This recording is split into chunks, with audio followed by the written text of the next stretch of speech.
My name is Mary, and for nearly 8 decades, I've been the steadfast cornerstone of my household, dedicating my life to nurturing and maintaining its warmth and comfort as a devoted housewife. Throughout the years, my husband David and I have sought solace in the simple pleasures of life, cherishing moments of respite away from the chaotic hustle and bustle of city living. Our son, Charles, embarked on his own journey of matrimony 4 years ago, exchanging vows with the charming Lisa and subsequently relocating to her hometown. This significant milestone in Charles's life marked a new chapter for our family, one that promised both joy and inevitable adjustments. Little did we anticipate the complexities that would emerge in the wake of this union. As David and I sat down to discuss our retirement plans, our tranquil reverie was interrupted by an unexpected message from Charles. His request to visit us for a week, though seemingly innocuous, sparked a whirlwind of apprehension within us. You see, Charles's visits had become infrequent, and the strained dynamics between our families cast a shadow over his sudden desire to reconnect. The tension, it seemed, stemmed not from the conventional trope of a meddling mother-in-law, but rather from the subtle nuances of discomfort perpetuated by Lisa herself. Her demeanor often veered towards coldness, and her words carried an underlying weight that left us uneasy. The thought of navigating these unspoken tensions during Charles and Lisa's impending visit filled me with a sense of trepidation. When the day of their arrival finally came, the air was thick with anticipation, and exchanges were kept to a minimum. It was evident that a weighty conversation loomed on the horizon, and as Charles began to speak, I braced myself for the revelation that would follow. What unfolded before us was a tale of unforeseen challenges and unexpected decisions. Charles confessed to the precarious financial situation plaguing his employment and expressed his desire to forge a new path in life. His words hung in the air, heavy with implications that hinted at a deeper rift within his own household. As I listened to Charles's account, I couldn't help but reflect on the choices that had led him to this juncture.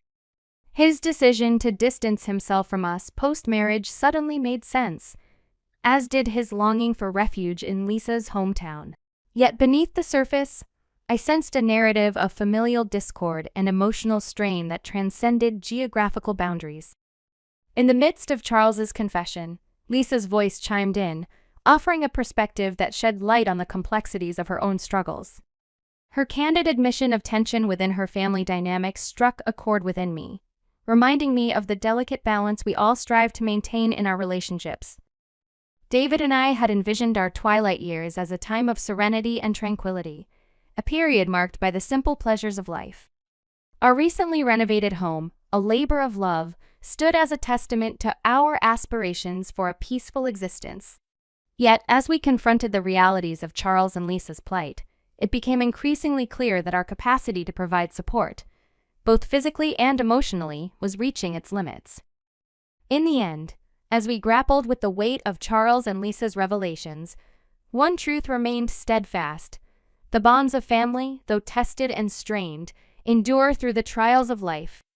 And as we navigated the uncertain terrain of the days ahead, we did so with the understanding that love, in all its complexity, is the guiding force that binds us together, now and always. Taking deep breaths to steady myself, I endeavored to articulate our sentiments to Charles and Lisa. "We truly appreciate your enthusiasm for a renovated home," Lisa began, "but the truth is, we're genuinely looking forward to enjoying it ourselves." Despite our attempts to convey our reservations, they seemed adamant about their decision to move in with us, brushing aside our concerns with reassurances. Anxiety gnawed at me as I contemplated the impending prospect of cohabitation. "Isn't next week too sudden?" I voiced my apprehensions, hoping to prompt a reconsideration of their plans. David echoed my sentiments, expressing similar worries about the abruptness of their decision and the need to consider Lisa's parents and our own preparations. Yet, despite our reservations, the young couple remained unwavering in their assurances. "It's okay, don't worry about it," they chimed repeatedly, as if to quell our unease. A week later, they made themselves at home in our midst, only to retreat to their previous residence shortly afterward.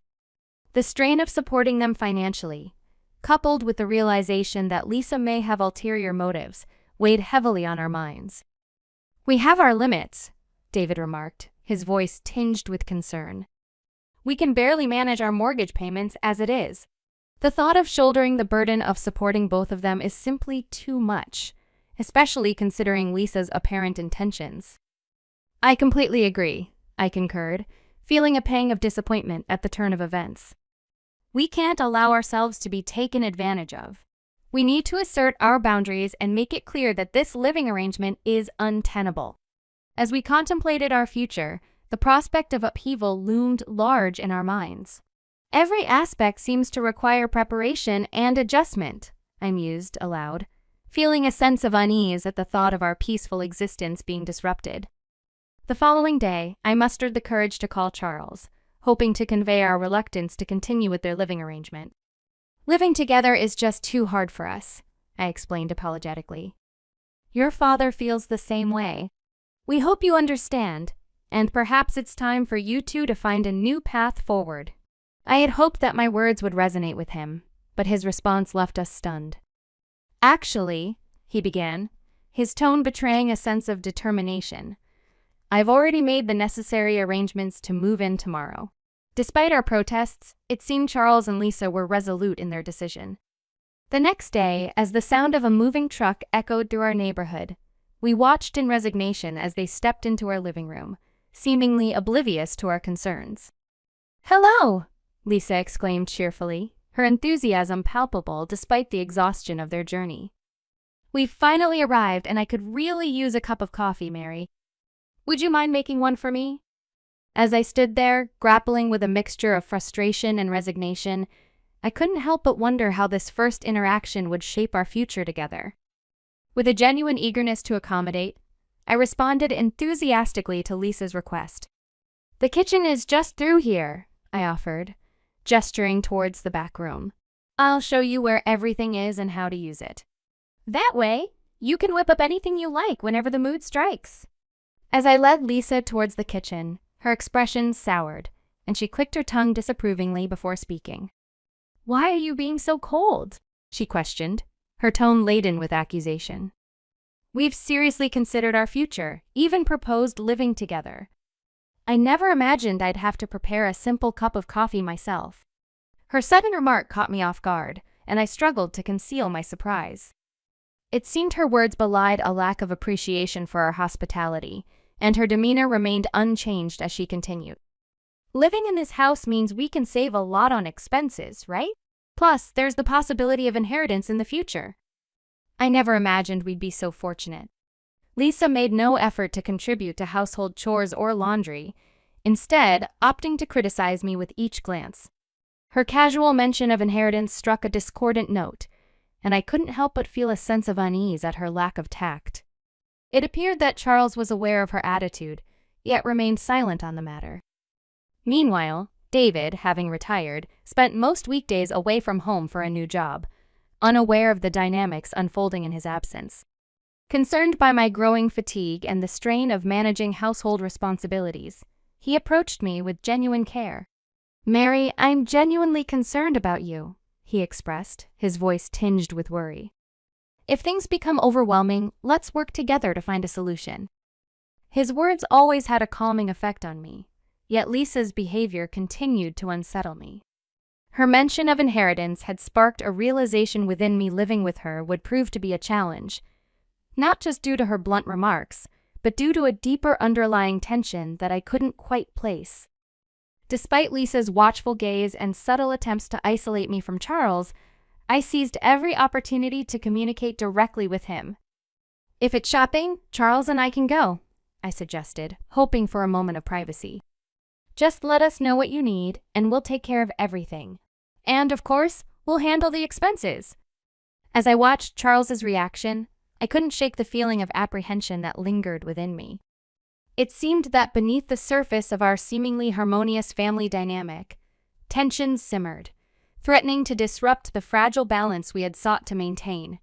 I harbored a genuine hope that through open communication with Charles, Lisa's demeanor might soften, if only slightly. It had been 8 months since we began cohabiting, and during this time, Charles appeared to lack urgency in seeking employment, preferring to lounge around the house. "It's time to start considering finding a job," I gently suggested one day, my concern growing with each passing moment. "Relying solely on us won't be sustainable in the long run. You should think about supporting yourself." Despite my attempts at diplomacy, Charles and Lisa seemed oblivious to the strain their inertia placed on our lives.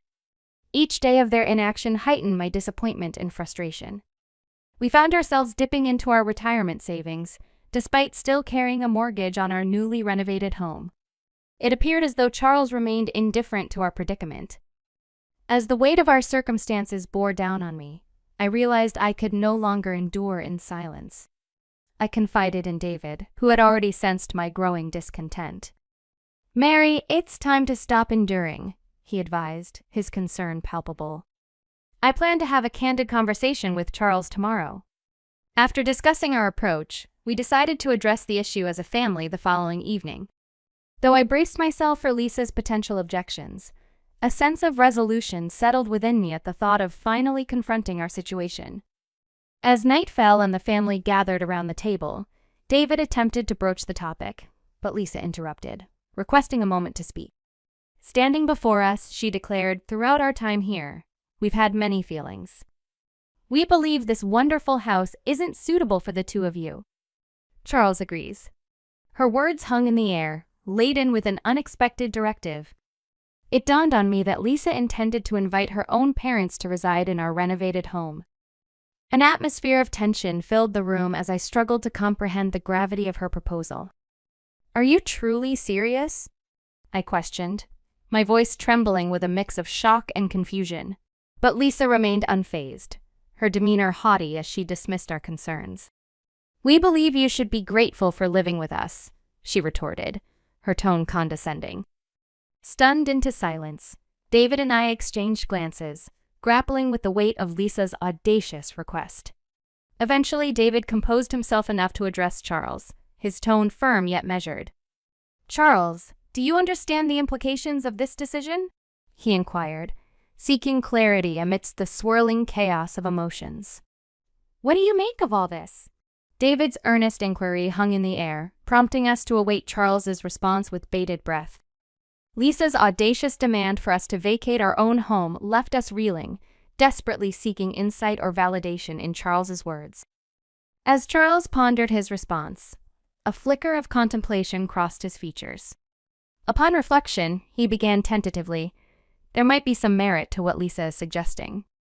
Losing my job has been regrettable, and Lisa has been holding down the fort admirably. Perhaps it's time for you, Mom and Dad, to embark on a fresh start elsewhere." His words, though unexpected, struck a chord within us, sparking a moment of silent understanding.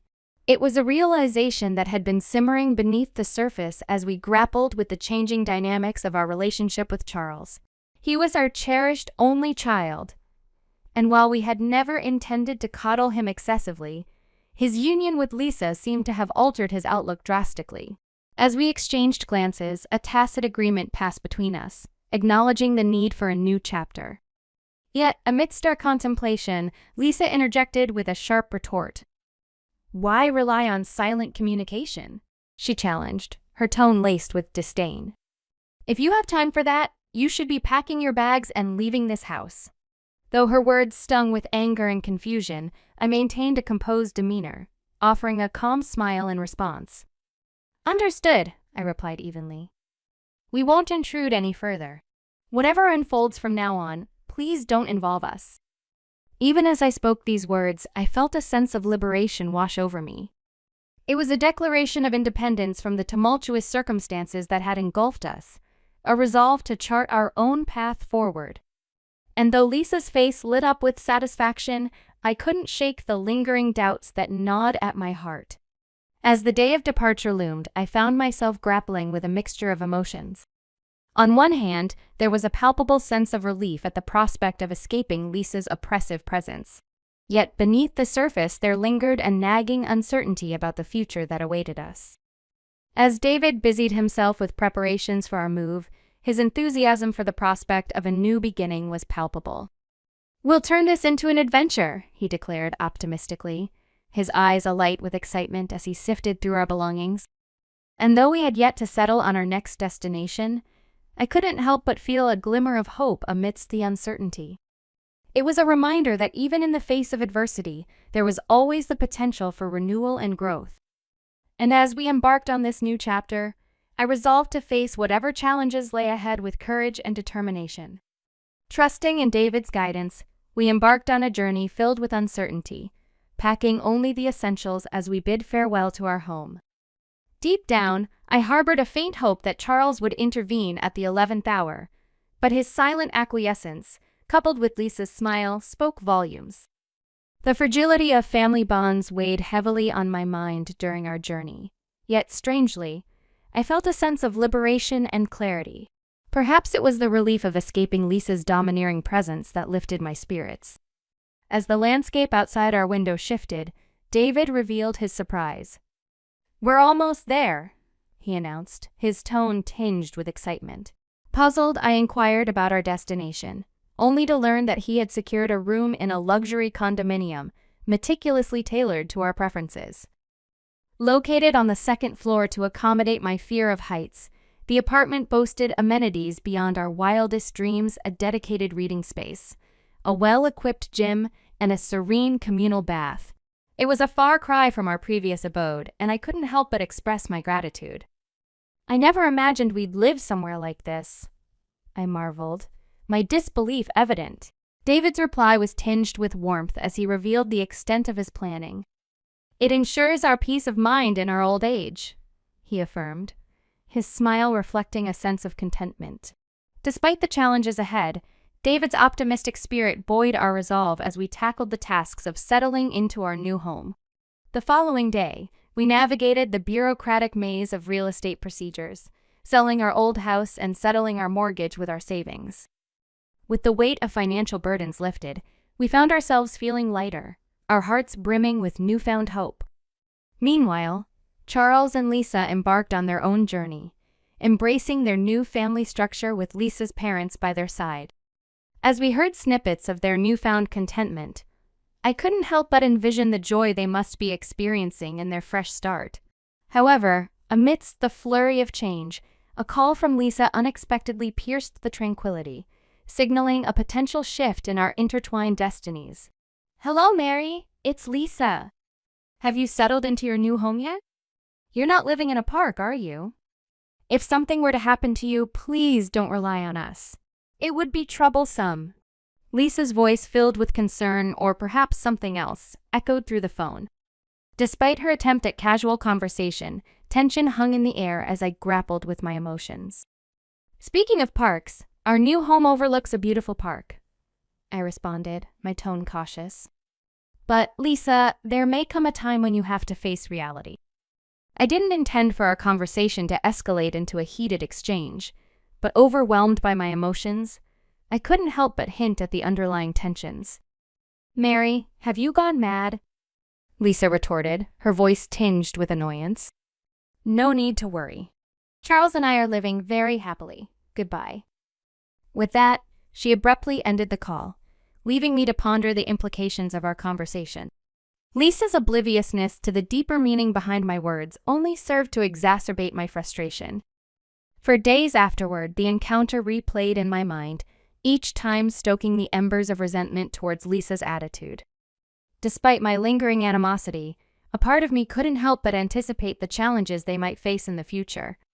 A few days later, as if on cue, we received a call from the real estate agent handling the sale of our old house. David and I shared a knowing glance, our excitement palpable. However, our jubilation was short-lived, as an urgent call from Charles disrupted the tranquility. His voice, fraught with anger and frustration, accused us of neglecting to inform them of the impending sale. "Why didn't you tell us about this? We didn't hear anything about selling the house. Now we're suddenly receiving an eviction notice from the realtor."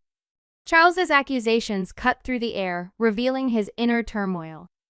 It was the opportunity we had been waiting for, the chance to assert our stance. Calmly, David began to address Charles's accusations, unraveling the complexities of the situation. "Charles, I understand your frustration," David began, his voice steady. "But it's not as simple as you think. Ideally, you should have contributed to paying off the mortgage on that house." As Charles's shock and disappointment became apparent, I couldn't help but notice a shift in his demeanor. The confident facade he once wore seemed to crumble, replaced by a vulnerability that hinted at a deeper conflict within him. In this moment, I whispered to David, I struggled to see him as Charles, the son we raised with love. It was a revelation that struck us deeply. Perhaps our true family now comprised only the three of us, stripped of wealth and resources. David's suggestion hinted at the possibility that all four of them were, in fact, penniless. Our investigations uncovered a troubling truth. Since they began living together, they had succumbed to the allure of gambling, plunging into a vortex of debt. Day after day, they became ensnared by the seductive pull of gambling. The men abandoned their jobs, while the women neglected their household responsibilities. Their lives revolved around the thrill of gambling, oblivious to the mounting consequences. "Why are you prying into our financial affairs?" Lisa's voice, laced with hostility, pierced through the phone line, directed at us. Her aggression was palpable, leaving us taken aback by her confrontational demeanor. Gathering my composure, I addressed Lisa calmly but firmly. "Your arrogance is truly astonishing," I replied. "It's time for all of you to consider your next move. The new tenants are set to move in within days, so you should start looking for alternative accommodations." Lisa's response lacked remorse or introspection. There was no hint of regret in her words, only defiance. As the gravity of the situation sank in, it became clear that any hope for reconciliation had faded. Moreover, I felt compelled to convey a warning regarding the impending tenants of our former home. The man who had agreed to purchase the house had a formidable appearance, which might evoke fear upon first interaction. However, despite his intimidating demeanor, he had shown understanding and kindness. Understanding our urgency, Lisa reluctantly acquiesced, acknowledging the need to vacate the premises promptly. However, she pleaded for more time to secure alternative housing arrangements. "We'll leave as soon as possible," Lisa conceded, her tone tinged with resignation. "But finding a new place may take some time. Can't we be granted a little more time?" Their plea for an extension tugged at my heartstrings, but given the circumstances, concessions were impossible.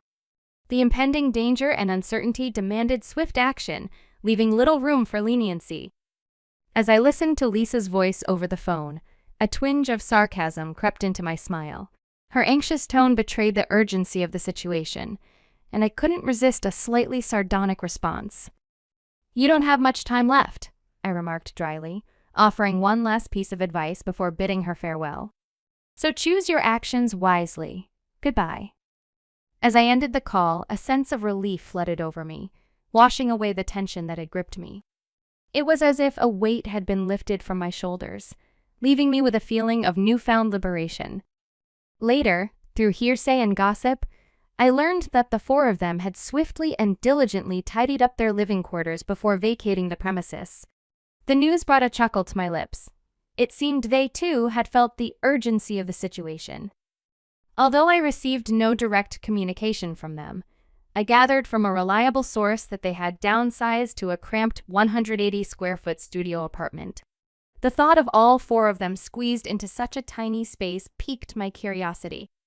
Perhaps amidst their financial woes, they were caught up in the relentless cycle of repaying debts, leading busy lives that left little time for leisure or comfort. It was almost poetic justice, I mused as I contemplated their plight. After all the twists and turns, it appeared that they were reaping the consequences of their actions. Meanwhile, David and I were on the cusp of embarking on a new chapter in our lives. In our cozy new condo, nestled in a vibrant neighborhood, we envisioned days filled with peace and contentment. Finally, we would have the opportunity to enjoy each other's company without the distractions and dramas that had plagued us in the past. As we looked ahead to our future together, we embraced the promise of tranquil and fulfilling days ahead, just the two of us, in our little haven of happiness.